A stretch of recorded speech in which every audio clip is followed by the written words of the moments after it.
¿Cómo puede ser que un reino, olvidado, en los márgenes del mundo civilizado, considerado casi bárbaro, llegara a dominarlo todo? Bueno, esa es la increíble saga de la antigua Macedonia, una tierra en la periferia del brillante universo griego que, contra todo pronóstico, dio a luz a los genios militares más grandes de la antigüedad y forjó un imperio que cambió la historia para siempre. Pero, a ver, antes de meternos de lleno en las conquistas épicas, tenemos que hacernos la pregunta que lo definió todo. Una duda que atormentaba tanto a los macedonios como a sus vecinos del sur, y que de hecho se convirtió en el motor de su historia. ¿Eran en realidad griegos? La respuesta, como vamos a ver, es bastante más complicada de lo que parece.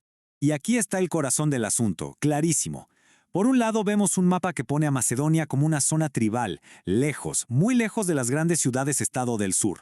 Pero por otro lado, vemos una de sus monelas, que muestra con orgullo a Apolo, un dios 100% griego. Estaban en la frontera geográfica, pero aspiraban a estar en el centro cultural. Esa dualidad, esa lucha por una identidad, es la clave para entender su espectacular y violento ascenso.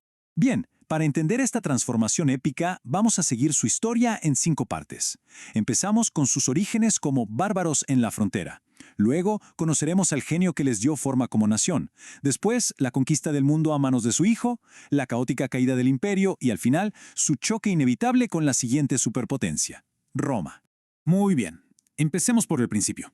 Durante siglos, Macedonia fue para los griegos algo secundario. Para las orgullosas y sofisticadas ciudades como Atenas o Esparta, los macedonios eran diferentes. Eran esos vecinos rudos del norte, muy útiles por su excelente madera para construir barcos, pero poco más. Esta cita del historiador Peter Green lo resume perfectamente. Los griegos del sur miraban a los macedonios con un desdén casi total. Se los imaginaban como salvajes, gente poco fiable con una monarquía que les parecía de lo más primitiva comparada con su amada democracia. Había una barrera de prejuicio que parecía imposible de derribar. Aquí vemos el choque de dos mundos. Para los griegos, bárbaros con un dialecto raro. Pero la élite macedonia se veía a sí misma de otra forma. Ellos descendían del mismísimo héroe Heracles y adoraban a los dioses del Olimpo. De hecho, buscaron la aceptación con tantas ganas que se ganaron el apodo de Filélenos, o sea, amigos de los griegos. Irónicamente, un título que se usaba para los que no eran griegos. Una identidad totalmente fracturada. Y así, Macedonia pasó siglos desunida y menospreciada, hasta que apareció un hombre que lo cambió absolutamente todo. Un visionario que tomó este reino fracturado y lo convirtió, a la fuerza, en una superpotencia. Su nombre, Filipo II. El momento clave en la vida de Filipo fue cuando, de joven, lo enviaron como rehén a Tebas, una de las potencias militares de Grecia.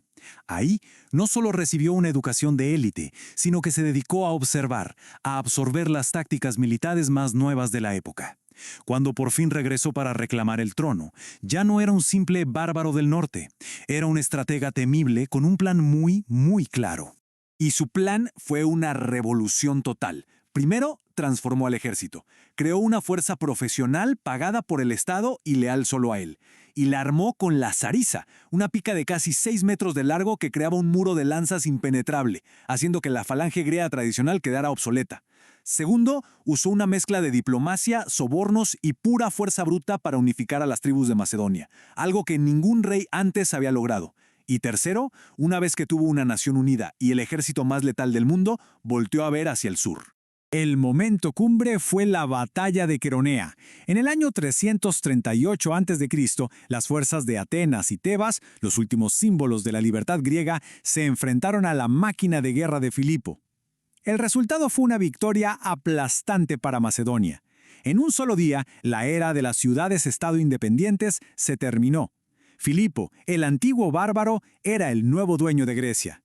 Filipo había logrado lo imposible. Su siguiente gran objetivo era el gigantesco imperio persa, pero fue asesinado antes de poder lanzar la invasión. En el año 336 a.C., su hijo, de apenas 20 años, heredó el trono, el ejército y el sueño de su padre, un joven llamado Alejandro. Y lo que siguió fue una campaña militar relámpago que simplemente desafía la imaginación. En apenas una década, el ejército de Alejandro arrasó con todo desde Grecia hasta la India, desmantelando pieza por pieza el imperio más grande que el mundo había conocido hasta entonces. Batallas legendarias como Isos y Gaugamela se convirtieron en clases maestras de genio militar, grabando para siempre el nombre de Alejandro Magno en la historia.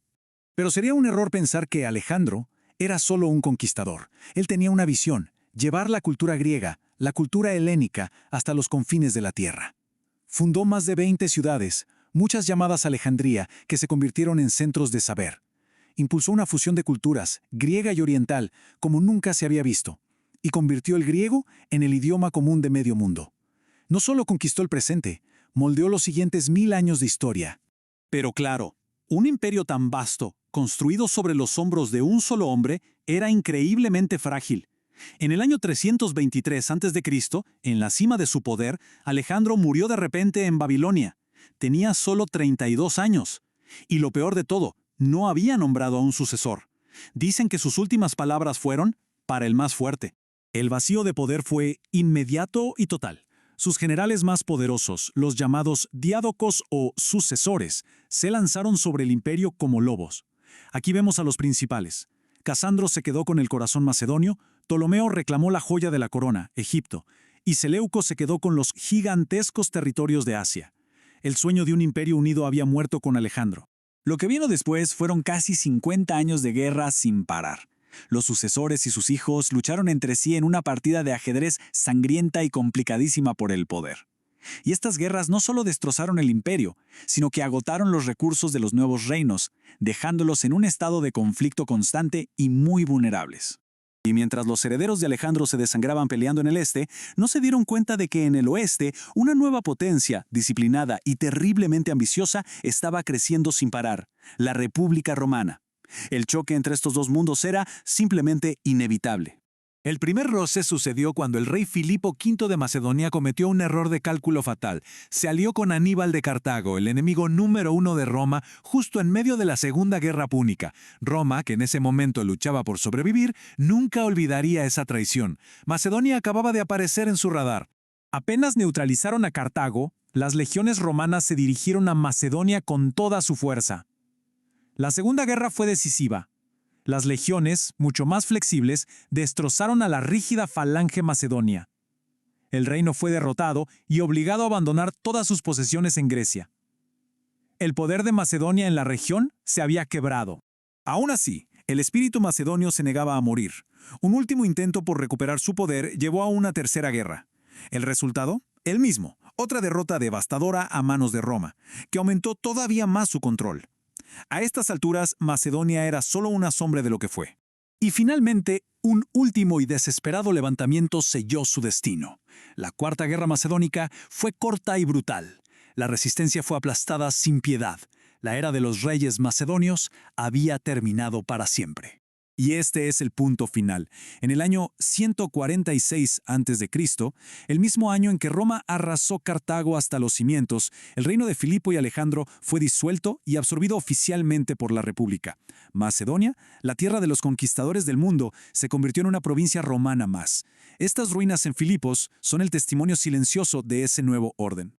Y así cerramos el círculo, de ser los rechazados a ser los dueños del mundo, y de ahí a ser una provincia más. Y todo esto nos deja con una pregunta fascinante.